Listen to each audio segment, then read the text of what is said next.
கிருஷ்ணம்மாள் ஜெகநாதன்கிற காந்திய சமூக பணியாளரை போய் பார்த்தார். கிட்டத்தட்ட 70 ஆண்டுகள் பொது சேவையில் இருக்கக்கூடியவங்க, சர்வோதய பணிகளில் ஈடுபட்டிருக்கக்கூடியவங்க, பல்லாயிரம் பேருக்கு வீடுகள் கட்டி கொடுத்துருக்கக்கூடிய காந்தி கூட இருந்தாங்க. அவங்க திருமணத்தை காந்தி தான் நடத்தி வச்சாங்க. பெரிய ஒரு பெண்மணி, வயது இப்போது 100 நெருங்கி கொண்டிருக்கிறது. ரம்யா அவங்கள பார்க்குறாங்க. கிருஷ்ணம்மாள் ஜெகநாதன் சொல்கிறாங்க, செய்வதற்கு இன்னும் பெரும் பணி பாக்கி இருக்குது, பெரிய திட்டங்களை வைத்திருக்கு.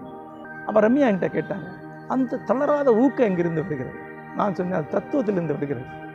அவங்க வள்ளலாரில் மிகப்பெரிய ஈடுபாடு கொண்டது, எல்லாம் செயல்கூடும் என்பது அவங்களுடைய வரி. அந்த வரி ஒரு சோர்வற்ற ஊக்கத்தை அவங்களுக்கு கொடுக்குது. நான் ஒரு பிடிச்சா உலகத்தை புரட்டிடுன்னு அவங்க சொல்ல மாட்டாங்க. ஏன்னா உலகம்னா என்னன்னு தெரியும், அது தத்துவம் சொல்லிக் கொடுக்கும். நான் செய்கிறது ஒன்றும் வேஸ்ட்டுன்னு அவங்க சொல்ல மாட்டாங்க. ஏன்னா அதுக்கு என்ன பயனுன்னு தத்துவம் சொல்லிக் கொடுக்கும். எவர் ஒருவருக்கு தத்துவம் இருக்கிறதோ அவர் தான் தளராத வாழ்நாள் முழுக்க நீடிக்கக்கூடிய செயலை செய்ய முடியும்.